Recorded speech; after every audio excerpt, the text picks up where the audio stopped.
The hospital gown rustled against Pamela Price's skin as she jolted awake, her hand instinctively reaching for the bandages wrapped around her abdomen. Through the morphine haze, she registered the familiar glow of her daughter's phone camera pointed directly at her face, the small red recording light blinking like a malevolent eye. Before Pamela could raise her hand to shield herself, her daughter had already turned away, fingers flying across the screen. Hello everyone. Thank you for being here with me today. Before I start my story, I would love to know what city you are joining me from.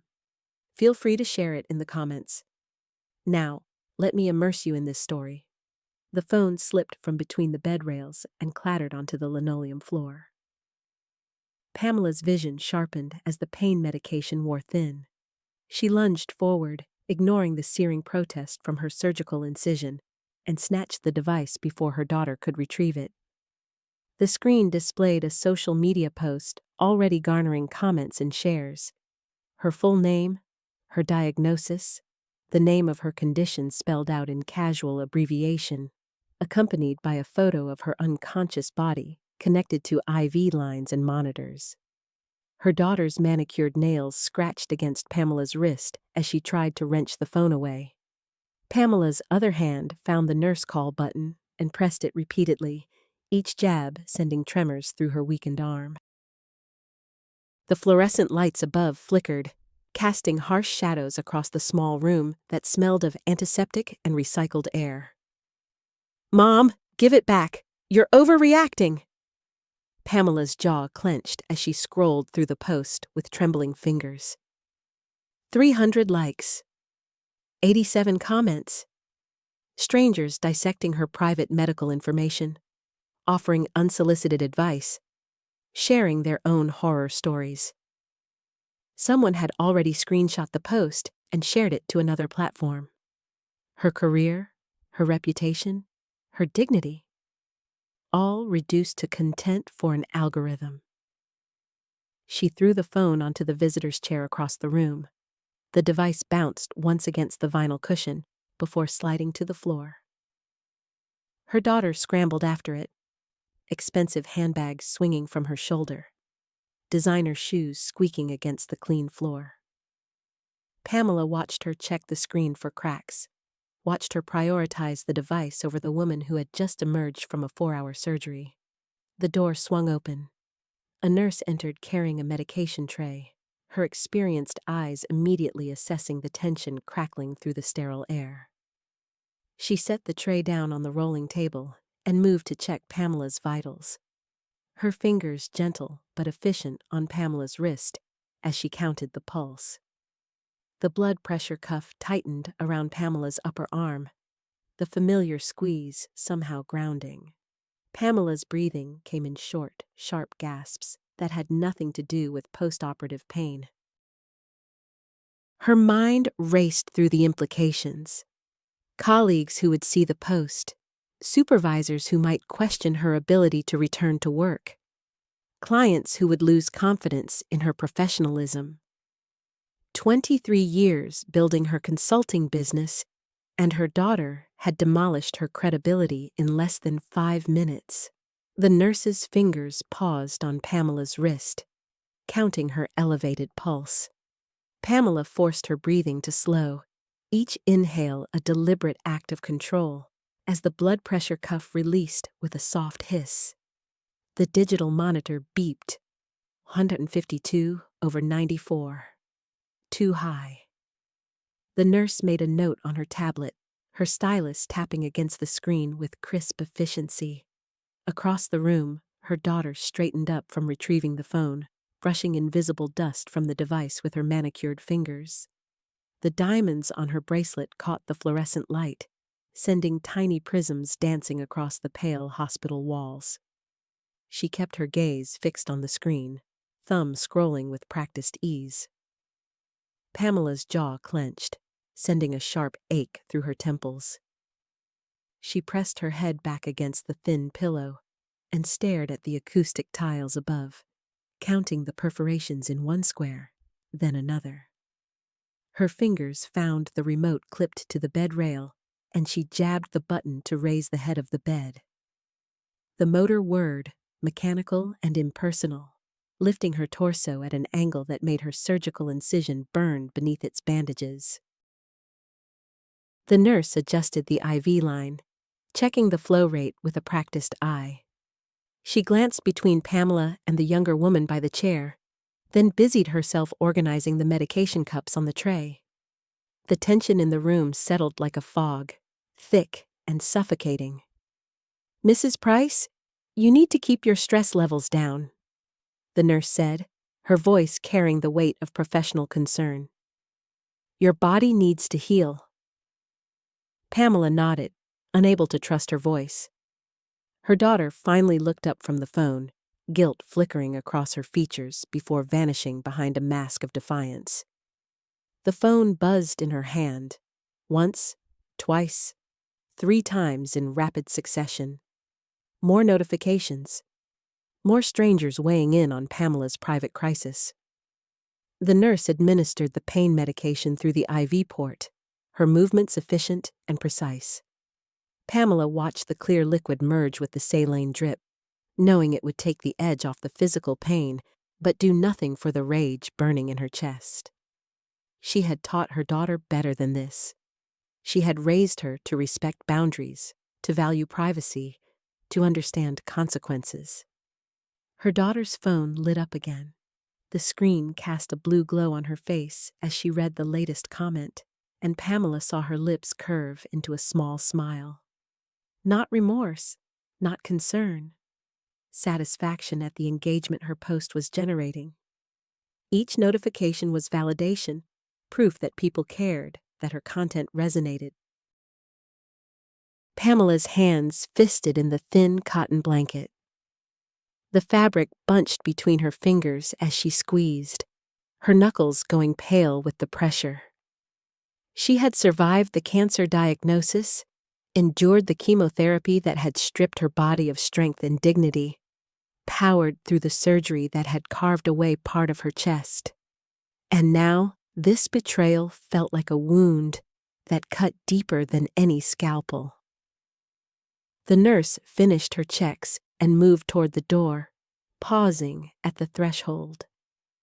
Her eyes met Pamela's, conveying understanding without words. The door whispered shut behind her, leaving mother and daughter alone in the antiseptic quiet. Pamela reached for the cup of ice chips on her bedside table. Her hand trembled as she brought a sliver to her lips, letting it melt on her tongue. The cold spread through her mouth, a small sensation to anchor her spiraling thoughts. Across the room, her daughter finally tucked the phone into her handbag and approached the bed, her heels clicking against the linoleum with each careful step. Pamela watched her daughter's manicured hand reach toward the bed rail, fingers wrapped around the chrome bar. The overhead fluorescent lights caught the diamond bracelet at her wrist, a gift from Pamela last Christmas, purchased before the diagnosis, before everything changed. The metal glinted with each subtle movement, a reminder of better times. Her daughter leaned forward, lips parting to speak, but Pamela turned her head toward the window. The motion sent a sharp pain through her surgical site, but she welcomed it. Physical pain, she understood. Physical pain had rules, expected timelines for healing. This other ache, the one spreading through her chest cavity like spilled ink, followed no medical protocol. Outside, the parking lot stretched 5 floors below. Cars came and went in miniature, people reduced to moving dots. Pamela focused on a woman pushing a wheelchair toward the entrance, watched her navigate around a concrete planter filled with struggling begonias. The ordinariness of it steadied her breathing. The mattress shifted as her daughter sat on its edge. The movement jostled Pamela's hip, disturbed the carefully arranged pillows the nurse had positioned. She felt her daughter's weight through the layers of foam and fabric, an unwelcome presence that made her want to recoil. Instead, she remained motionless, her gaze fixed on the parking lot tableau, unfolding in silence. Mom, I know you're upset. The words hung between them. Pamela's jaw clenched, the muscles along her neck drawing tight. She counted 3 more cars entering the lot before responding, her voice emerging flat and measured. Delete it. Her daughter's hand moved to touch her arm, but Pamela shifted away before contact occurred. The IV line pulled taut, and she felt the catheter tug against the tender skin of her inner elbow. Her daughter's hand hovered in empty space for 2 heartbeats before withdrawing. The phone emerged again from the handbag, held like a shield between them. Pamela watched her daughter's thumbs move across the screen, scrolling, reading. Each downward swipe lasted exactly 2 seconds before the next began. The methodical rhythm revealed nothing about what she saw there. The comments, the shares, the reactions that had accumulated like digital debris around Pamela's private medical information. Her daughter's breathing changed, becoming shallower. A muscle twitched beneath her left eye, barely perceptible, but present.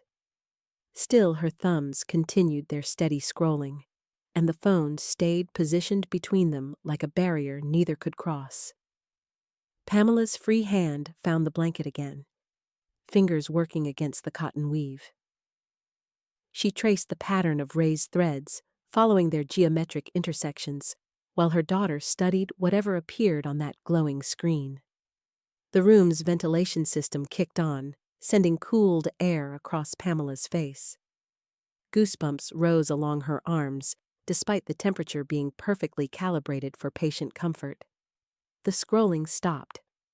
Her daughter's screen went dark with a single press of her thumb, and the phone disappeared back into the handbag's leather depths. She stood, and the mattress rose slightly with her departure, springs decompressing. Her heels carried her toward the window where she stopped, silhouette framed against the afternoon light. Pamela studied her daughter's reflection in the glass. Shoulders squared, spine straight, chin lifted at that particular angle that meant her mind had settled on a decision. The same posture she'd adopted at 16 when declaring her independence, at 23 when announcing her engagement to someone Pamela had cautioned against, at 29 when explaining why she needed to borrow $5,000. People need to know what we're going through. The pronoun choice landed like a slap. We, as if her daughter had endured the surgeon's knife. The poison dripped through plastic tubing. The violation of countless hands examining the ravaged landscape of her body. Pamela's breathing quickened despite her efforts to maintain composure. The heart monitor beside her bed responded with accelerating beeps that filled the small room. Her daughter turned from the window, concern flickering across her features. She moved toward the bed again, one hand extended, but Pamela raised her palm in a stopping gesture that required no verbal reinforcement. The beeping continued its urgent rhythm as Pamela forced air through her lungs in deliberate counts. 4 seconds in, hold, 4 seconds out. The door swung open with force, handle striking the rubber stopper mounted on the wall. A nurse whose name tag read K. Morrison entered at speed, rubber-soled shoes squeaking against linoleum. She moved directly to the monitor, fingers dancing across buttons, eyes scanning the screen with practiced efficiency. Her other hand reached for Pamela's wrist, 2 fingers pressing against the pulse point. Deep breaths, Miss Price. The nurse's voice carried the calm authority of someone who'd talked hundreds of patients back from panic's edge. Nice and slow now. Pamela focused on the woman's face instead of her daughter's. Morrison's features showed the particular fatigue of a 12-hour shift, but her touch remained gentle as she adjusted the blood pressure cuff. The automated squeeze began, tightening around Pamela's bicep with rhythmic pressure. Numbers appeared on the monitor's display. The nurse frowned, made a notation on the tablet she'd pulled from her scrub pocket. Behind Morrison, Pamela's daughter had retreated to the corner near the television mount. Her arms crossed over her chest, one foot tapping an irregular pattern against the floor tiles. That restless energy had always preceded her worst decisions. The foot tapping before she'd quit graduate school, the arm crossing before she'd announced her divorce, the exact posture before she'd asked to move back home at 34, with 2 children and $3,000 of credit card debt. Morrison finished her examination and faced Pamela's daughter with the expression of someone about to deliver an unwelcome but necessary truth. She needs rest, limited visitors, limited stress. The words carried weight despite their clinical neutrality. "Perhaps you should—" "I'm her daughter." The interruption came sharp and defensive. "I have every right to be here." Morrison's eyebrows rose a fraction of an inch. She glanced at Pamela, a silent question hanging between them. Pamela gave the smallest nod, and the nurse gathered her tablet, checked the IV drip one final time, then departed with a backward look that suggested she'd be monitoring the situation from the nurse's station. The room fell into suffocating quiet. Through the window, the afternoon sun had shifted angles, casting long shadows across the institutional walls. A cart rattled past in the hallway. Someone laughed at the nurse's station. Normal sounds of a hospital afternoon, but they felt distant, belonging to some other reality. Pamela's daughter uncrossed her arms and reached for her handbag again. The gesture sent alarm shooting through Pamela's chest. Her hand shot out, surprising them both with its speed, and caught her daughter's wrist mid-reach. The grip wasn't strong. Chemotherapy had stolen muscle mass along with everything else, but it carried unmistakable intent. "Give me the phone." Her daughter's eyes widened. For a moment, she looked like she might comply, might recognize the line she'd crossed. Then her jaw set with that familiar, stubborn tilt. She pulled her arm free with more force than necessary, and Pamela's hand fell back against the blanket. "You're being dramatic." The words came out with the particular cruelty of someone who'd convinced themselves they occupied the moral high ground. "It's just Facebook. A few friends and family who care about you." Pamela pushed herself upright despite the protest of her surgical incisions. Pain flared across her chest, sharp and insistent. She swung her legs off the bed, bare feet finding the cold floor. The IV pole tilted dangerously as she stood, and she steadied it with one hand while the other gripped the bed rail. The room tilted slightly, then stabilized. "Sit down, Mama." Her daughter moved forward, hands extended. "You're going to hurt yourself." But Pamela was already moving. She'd spent 3 decades working hospital floors before advancing to administration. She knew how to navigate while tethered to medical equipment. The IV pole rolled smoothly beside her as she crossed the small space. Her daughter backed up, genuine surprise replacing the defensive anger. Pamela reached the chair where her daughter's coat lay draped over the vinyl armrest. She lifted the garment with her free hand, felt through the pockets. Keys, tissues, a granola bar, but no phone that remained in the handbag still clutched against her daughter's side. "This is insane." Her daughter's voice had risen an octave. "You can barely stand." Pamela turned, fixing her with the look that had once convinced hospital boards to approve million-dollar budgets. "Delete the post."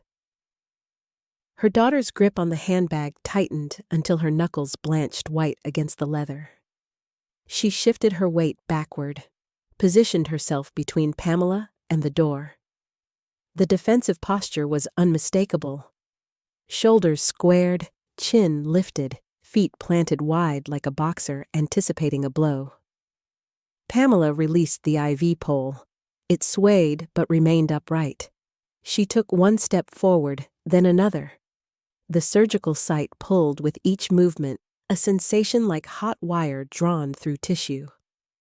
Sweat broke out along her hairline despite the room's chill. She could feel the drain tubes shift beneath her gown, their alien presence a constant reminder of her vulnerability. "I'm calling security." Her daughter fumbled with the bag's zipper, fingers clumsy with agitation. This is exactly the kind of behavior Dr. Hassan warned about. Post-surgical delirium. The words struck like a physical blow. Pamela stopped mid-stride, watching her daughter extract the phone with trembling hands. The younger woman's thumb moved across the screen with practiced speed. But instead of dialing, she angled the device away, protecting it with her body, protecting the evidence of what she'd done. Pamela's vision sharpened with sudden clarity. The medical chart clipped to the foot of her bed lay within reach. She pivoted, ignoring the screaming protest from her chest, and grabbed the metal clipboard. The pages fluttered as she lifted it, scanning the handwritten notes. "There, doctor." Hassan's post-operative assessment. Cognitive function normal. No signs of confusion or disorientation. She turned the clipboard around, held it up so her daughter could see the precise medical script. "Read it." Her daughter's face flushed deep red, color spreading from her neck upward like spilled wine. She looked at the chart, then away, jaw working as if chewing something bitter. The phone remained in her hand, screen glowing with notifications.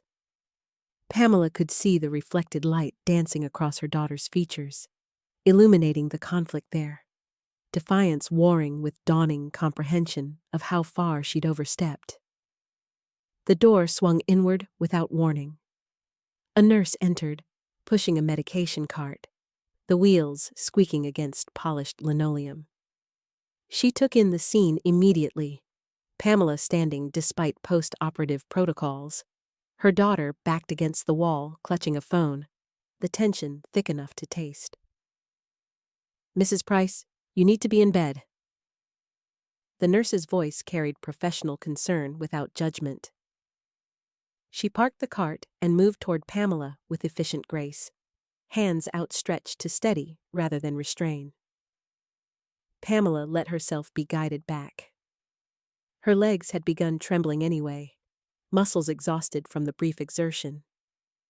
The nurse's hands were warm and capable, supporting her weight while keeping the IV line untangled. The return journey to the bed seemed longer than the outward one. Her daughter remained frozen against the wall, watching. Once settled against the pillows, Pamela kept her eyes fixed on her daughter. The nurse checked vitals with practiced efficiency. Blood pressure cuff inflating with its familiar hiss, thermometer beeping, oxygen monitor clipping onto her finger. The routine measurements provided a backdrop to the silent standoff unfolding across the small room. The nurse logged the readings on a tablet, stylus scratching against the screen. She glanced between mother and daughter, clearly sensing the undercurrents but too professional to comment directly. She adjusted the IV drip, checked the surgical drain outputs, then moved toward the door. "I'll be back in 30 minutes with your pain medication." She paused at the threshold, looked directly at Pamela.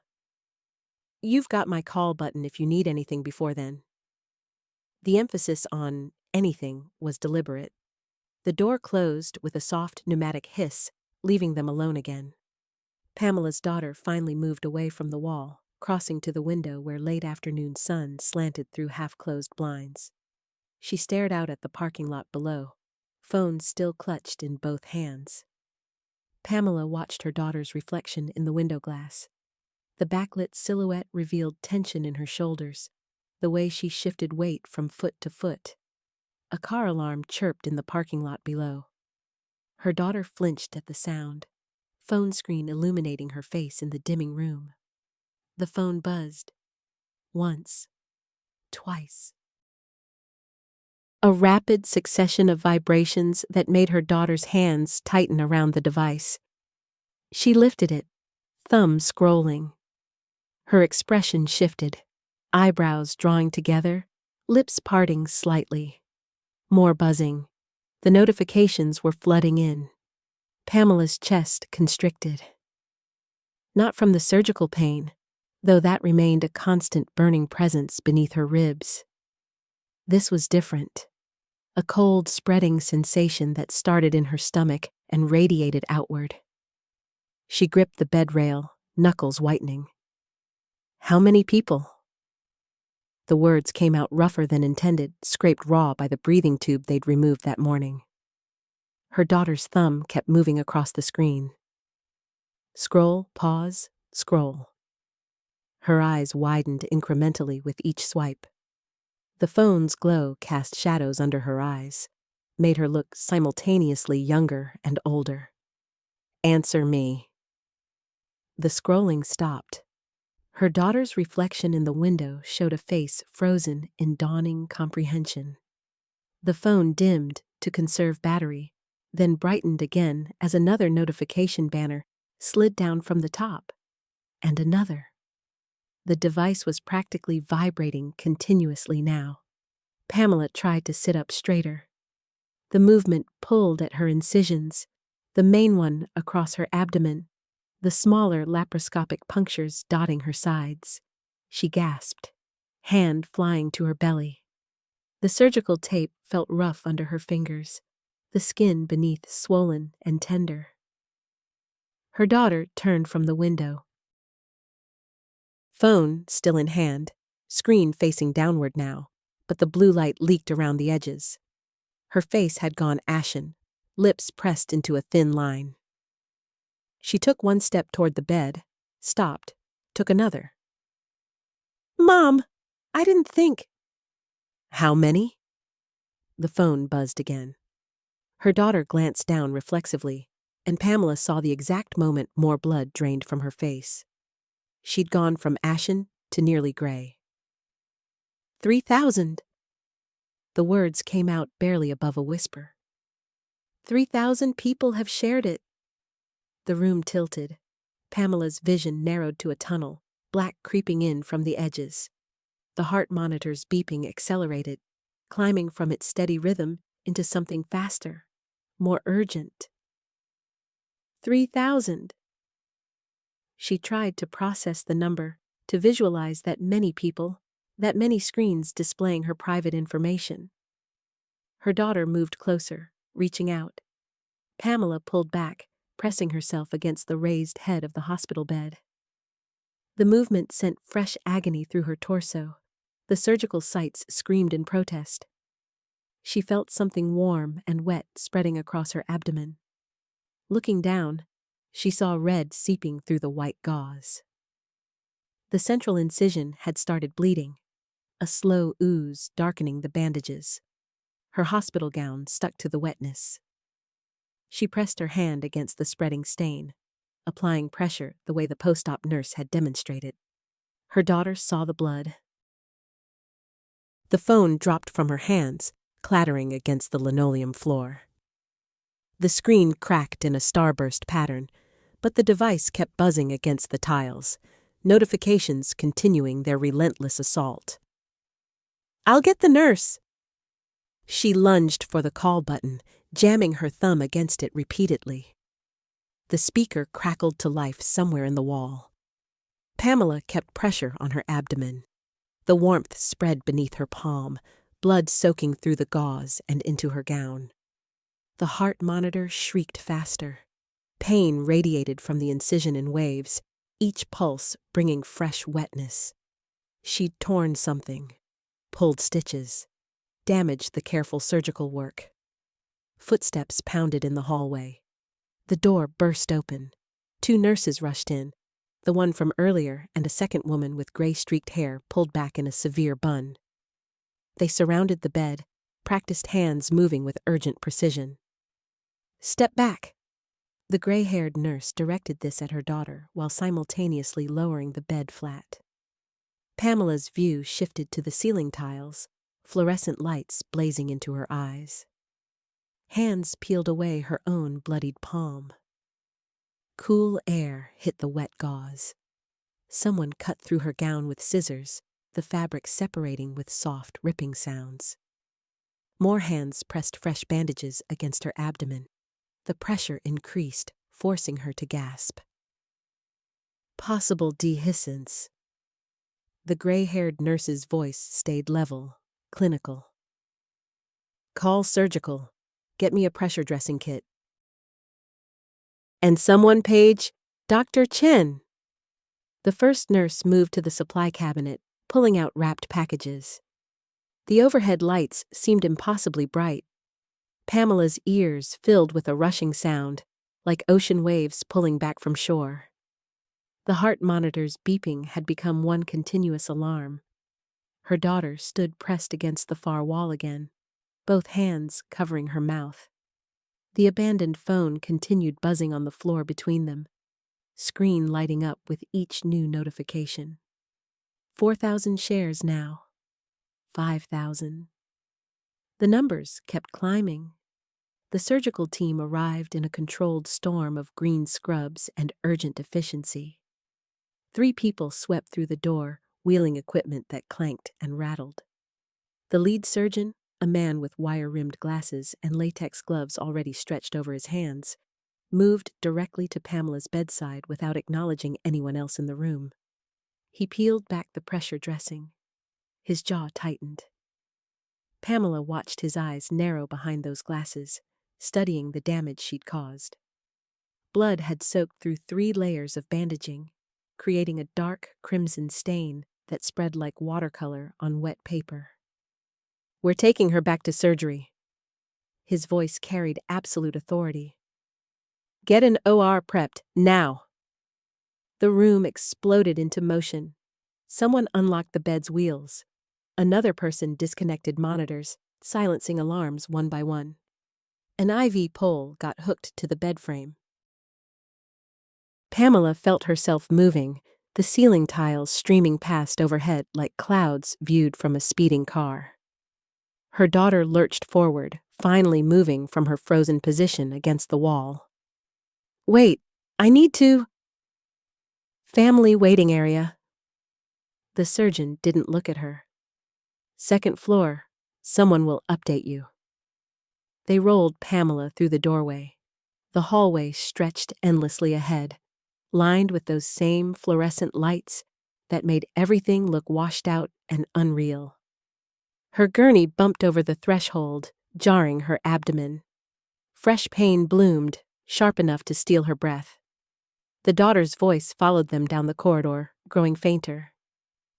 Mom, I'm sorry, I didn't think.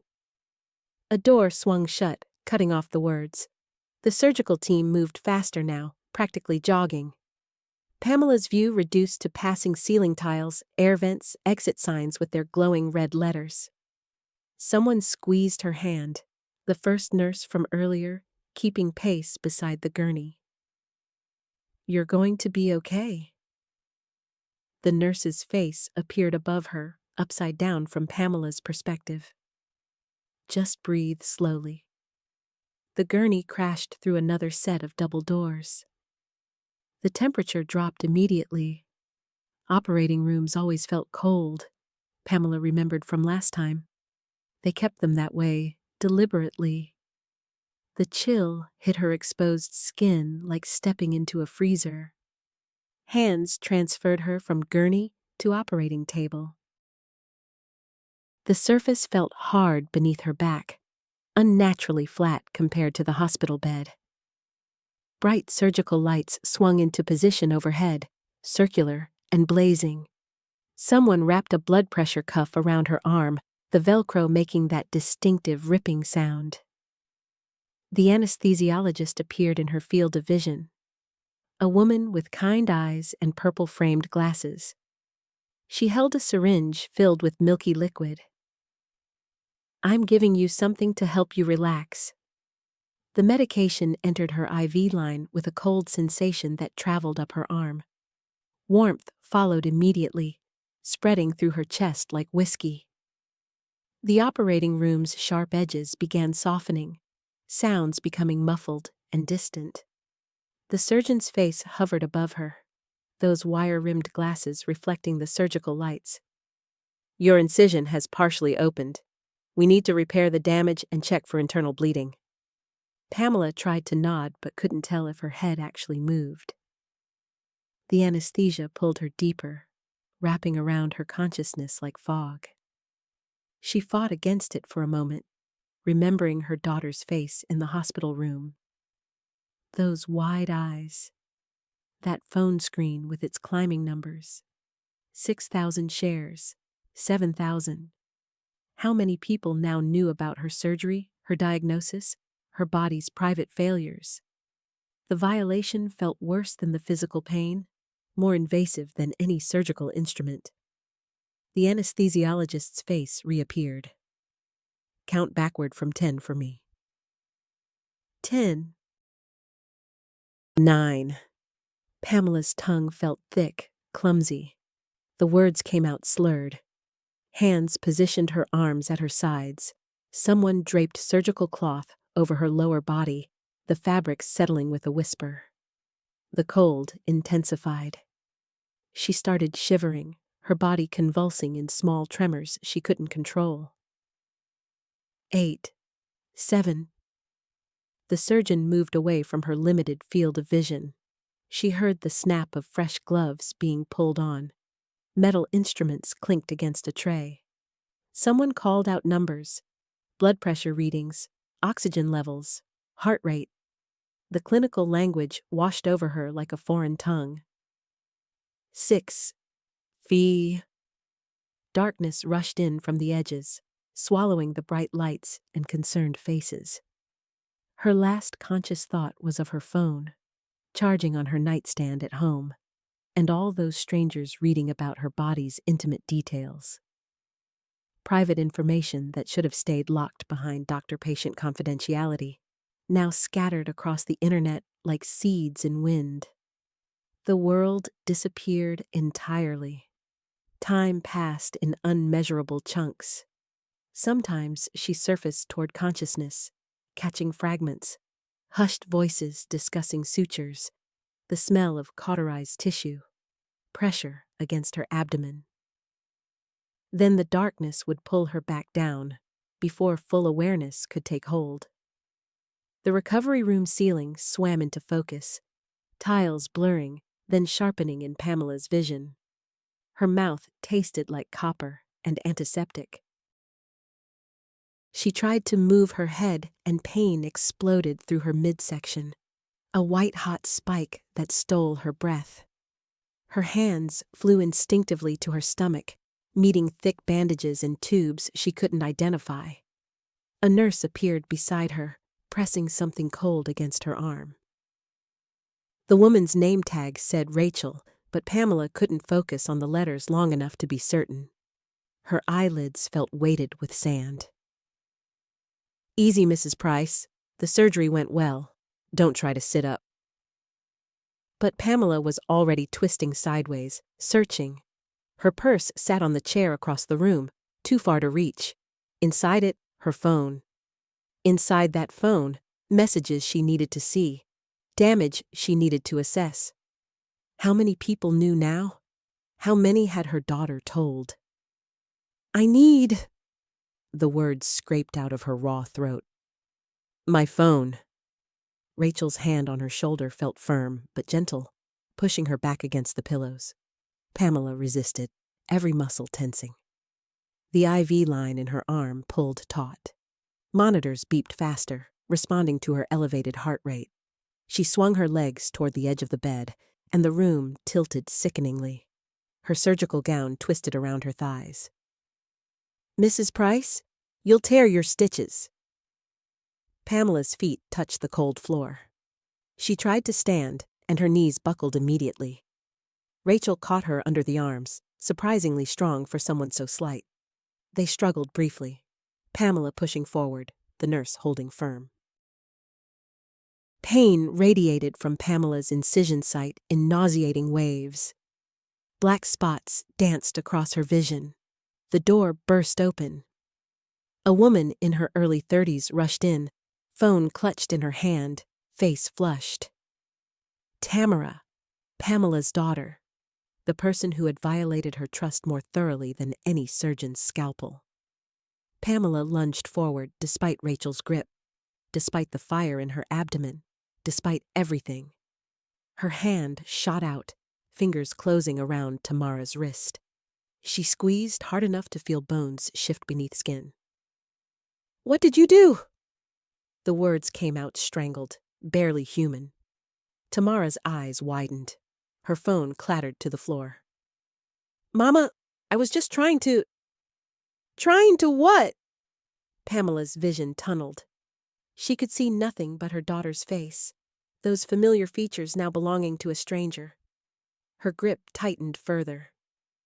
"Telling everyone? Posting about my body?" Rachel wedged herself between them, prying at Pamela's fingers.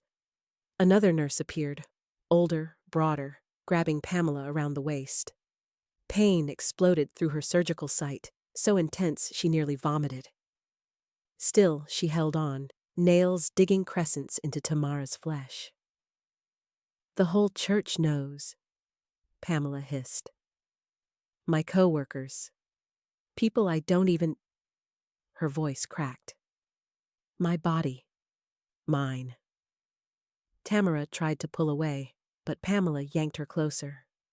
Their faces were inches apart now.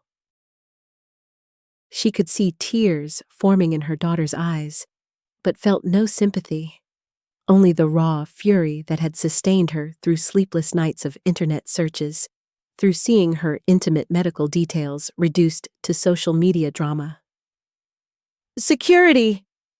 Rachel shouted toward the hallway. The older nurse's arms tightened around Pamela's middle, pressing directly against her incision. White agony blanked her vision. Her fingers went slack. Tamara stumbled backward, cradling her wrist, red marks already blooming where her mother had gripped her. Pamela sagged against the nurse holding her. Her legs gave out completely this time. They lowered her to the floor rather than risk the bed, easing her down with practiced efficiency. The cold tile pressed against her cheek. She could see Tamara's phone lying 3 feet away, screen cracked but still glowing. Notifications scrolled past, comments, reactions, shares. Heavy footsteps pounded down the corridor. 2 security guards filled the doorway, hands moving to their belts. They took in the scene. Pamela on the floor, IV line stretched taut, surgical gown riding up to expose her bandaged abdomen. Tamara backed against the wall, phone abandoned, wrist already swelling.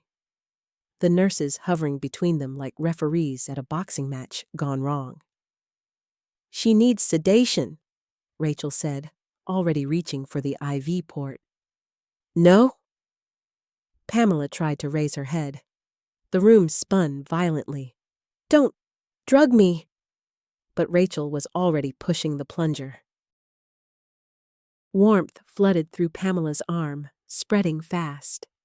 Her muscles went liquid. The fury remained, burning in her chest like swallowed coals, but her body refused to respond. She watched helplessly as one security guard approached, radio crackling at his hip. The other stayed near Tamara, speaking in low tones Pamela couldn't decipher. Tamara's lips moved, forming words that reached Pamela as if from underwater. "I'm sorry, Mama. I just wanted people to pray for you." Pamela tried to respond, tried to explain that prayer didn't require medical details, that concern didn't justify violation. But the sedative pulled harder than her anger. Her eyelids drooped. The last thing she saw before darkness claimed her again was Tamara picking up her phone, fingers trembling, thumb hovering over the screen. Still posting, still sharing, still turning her mother's body into public property. The afternoon sun cut harsh angles through the hospital room blinds when Pamela surfaced again. Her mouth tasted like copper and cotton. She worked her jaw slowly, testing the muscles that had refused her command hours earlier. The IV dripped steadily into her arm, but the sedative fog had lifted enough for her thoughts to sharpen into something resembling clarity. A social worker sat in the chair beside her bed. mid-40s, gray streaks threading through tight curls, clipboard balanced on crossed knees. The woman's badge read, Ms. Keisha Morrison in bold letters. She looked up when Pamela's breathing pattern changed, acknowledging consciousness with a slight nod rather than false cheerfulness. "Your daughter isn't here," Keisha said, answering the unspoken question. "Hospital administration requested she leave the premises after the incident. They're reviewing whether to file charges for the assault." Pamela's hand moved to her face, fingers finding the tender spots where her own nails had drawn blood during the struggle. The throbbing in her surgical site had intensified, probably torn something when she launched herself from the bed. "Worth it," some savage part of her whispered. "Worth every stitch." "The posts are still up," Pamela said. Her voice came out rough as gravel. Keisha's pen tapped against the clipboard, a rhythmic click, click, click that measured uncomfortable seconds. "I checked before coming in. She's added more since this morning. Photos of the surgical consent forms you signed. A screenshot of your medical bracelet.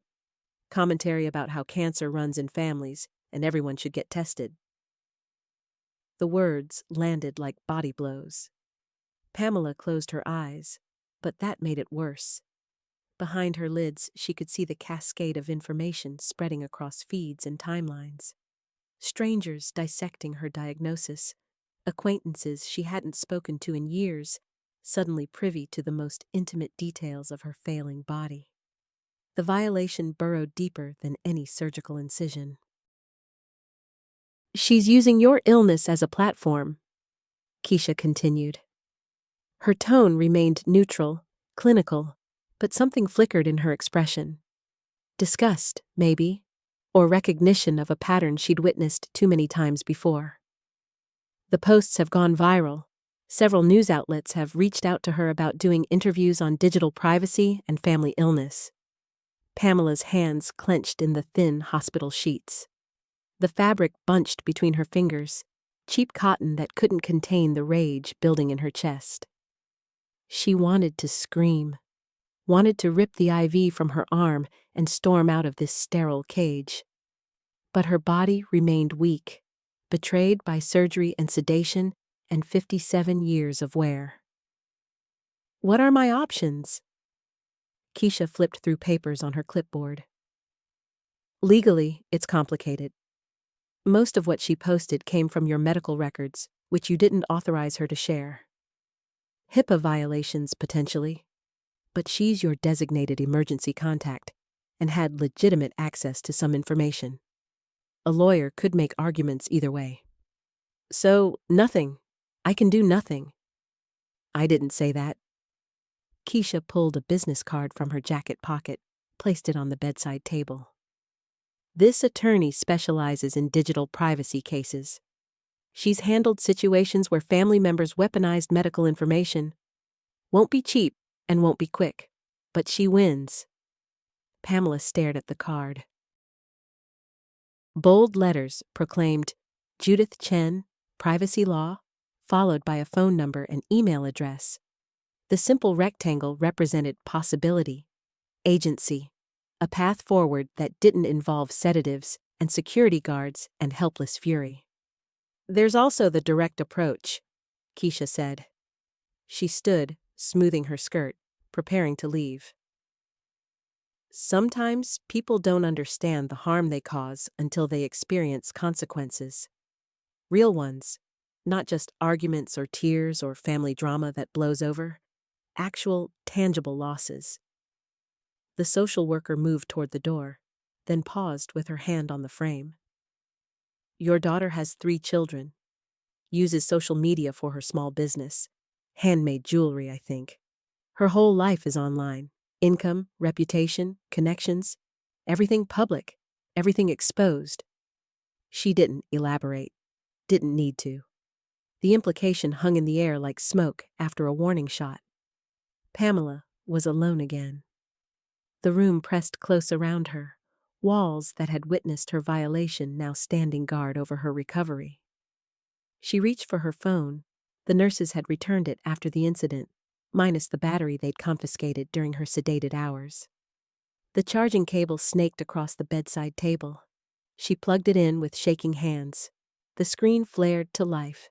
73 notifications, texts from distant relatives, messages from co-workers she'd barely spoken to, neighbors expressing concern. Each one a reminder that her body, her illness, her most private struggles had become public entertainment. She opened social media with deliberate slowness, like probing a wound to assess the damage. Tamara's page loaded in sections, profile photo first, then the cascade of posts. There she was, Pamela's own face staring back from a hospital bed in the emergency room. Unconscious, vulnerable, captioned with prayers and pleas for support. Pamela scrolled. More photos, more details. The surgical consent form, with her signature visible at the bottom. A close-up of the IV in her hand. A shot of the hospital corridor with "Mama's in surgery, please pray," typed beneath it. Hundreds of comments, thousands of reactions. Her finger hovered over the screen. She could comment, could demand deletion, could beg her daughter to understand. But words had failed them in that moment of violence on the hospital floor. Words wouldn't bridge this chasm. Instead, Pamela opened her contacts, found her lawyer's number, the one who'd handled her divorce, her will, the careful documentation of her life's legal matters. She composed a text with steady hands, each word chosen with surgical precision. Need to revise my will immediately. Also require consultation about medical privacy violations and cease and desist orders. Available tomorrow? The response came within minutes. Tomorrow, 2 p.m., my office. Pamela set the phone down. Her reflection caught in the darkened television screen across from her bed, gaunt, exhausted, marked by violence and surgery. But her eyes held something they hadn't contained before. Not anger, not hurt, something harder. Something forged in the fire of betrayal and cooled to steel by necessity. Story block, 10/10. 6 months dissolved like sugar in rain. Pamela stood in her new apartment, sunlight streaming through windows that belonged only to her. The lease bore her name alone. 3rd floor, corner unit, security system installed before she'd unpacked the first box. Her fingers traced the deadbolt she'd tested 17 times the first night. The space held minimal furniture. A sofa, the color of storm clouds. A dining table with 2 chairs, though she rarely expected company. Bookshelves lined one wall, filled with volumes on digital privacy law, elder rights, family estrangement.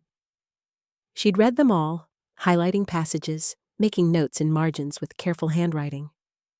Her phone sat face down on the kitchen counter. She'd changed the number 3 times before settling on one that felt sufficiently distant from her old life. Social media applications had been deleted in a single evening of methodical tapping, each icon disappearing with a soft pop that felt like vindication. The cloud storage where Keisha might have accessed old photos, wiped clean, then the account terminated entirely. Pamela lifted her coffee mug, watching steam curl upward in lazy spirals.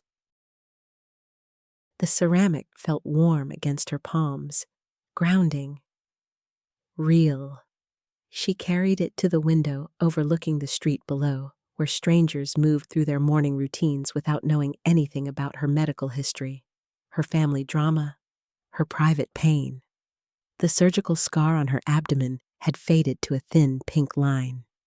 She touched it sometimes through her clothing, reminded of what her body had survived.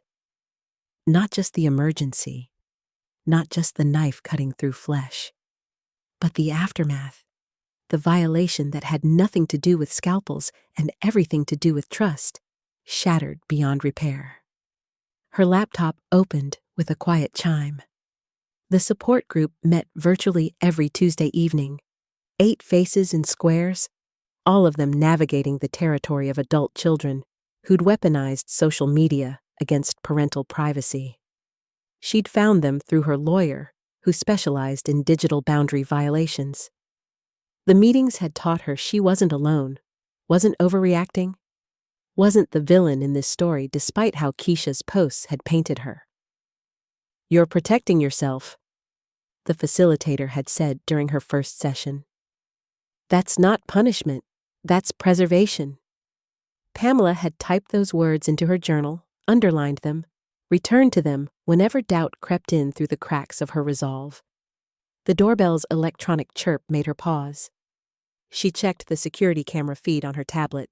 A delivery driver, box in hand, already returning to his truck. She waited 5 minutes before opening the door, scanning the hallway first.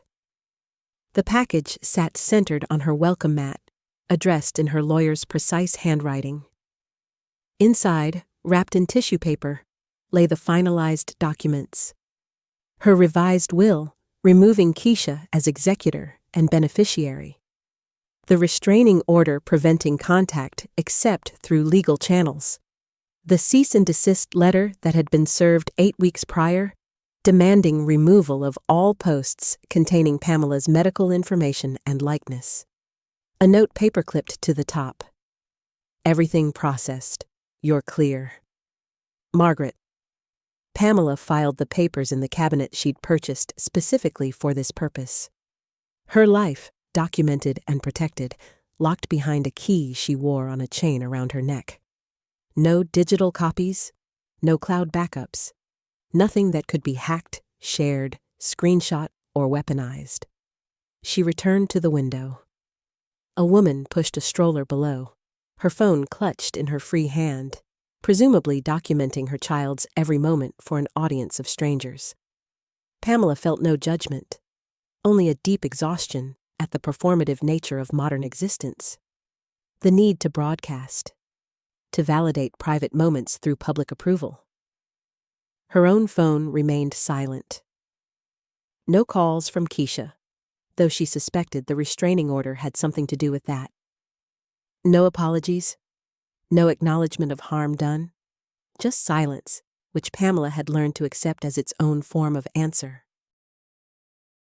The therapy appointments marked her calendar in neat blocks. Thursdays at 11, the time slot she'd claimed as her own. Dr. Chen never pushed her to reconcile, never suggested that blood ties trumped boundaries. Instead, she'd helped Pamela understand that grief could exist without guilt, that mourning a living daughter was permitted when that daughter had caused irreparable harm. Some relationships survive in memory better than reality, Dr. Chen had observed during their last session. Pamela closed her eyes, feeling the sun warm her face through the glass. She'd stopped checking whether Keisha had deleted the posts, stopped torturing herself with searches of her own name. The lawyer had handled it, sending formal demands, threatening litigation if necessary. Whether Keisha had complied no longer mattered. Pamela had extracted herself from that digital narrative entirely. Her new life stretched ahead, smaller but safer. She'd joined a book club at the library, 5 members, all of them committed to meeting in person, phones stacked in a basket at the door during discussions. She'd started volunteering at a legal aid clinic, helping other elderly clients understand their digital rights. She'd learned to exist in spaces where her presence wasn't documented, photographed, or shared without consent. The coffee had gone lukewarm. Pamela poured it down the sink, watching the brown liquid spiral into the drain. She washed the mug by hand, dried it, returned it to the cabinet. Small rituals of a solitary life, but chosen, protected, hers. Her reflection in the bathroom mirror showed new gray at her temples, deeper lines around her eyes. But the woman staring back stood straighter now, steadier. The fear that had shadowed her face in those hospital photos had been replaced by something harder. Something earned. Pamela picked up a pen, opened her journal to a fresh page. The support group facilitator had suggested writing a letter she'd never send. Words meant only for herself, an acknowledgement of everything she'd survived.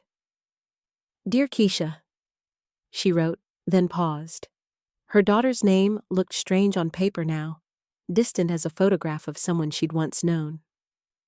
The pen hovered, then continued. "I release you from the obligation of being someone you've proven you're not. I release myself from the obligation of forgiving what remains unacknowledged. We are strangers now, and that is the kindest truth between us." She didn't sign it, didn't need to. The words existed for her alone, witnessed by no one, shared with no audience. Private, protected, finally, entirely her own. Did you like my story? And which city are you listening from? Let's meet in the comments. If you like the story, you can support me by sending a super thanks so I can keep bringing more stories like this. Thank you so much for your sweet support. I'm looking forward to your comments on the story. On the screen, you can see 2 new life stories that I highly recommend. There's so much more on my channel. Don't forget to subscribe. See you in the next life story. With love and respect.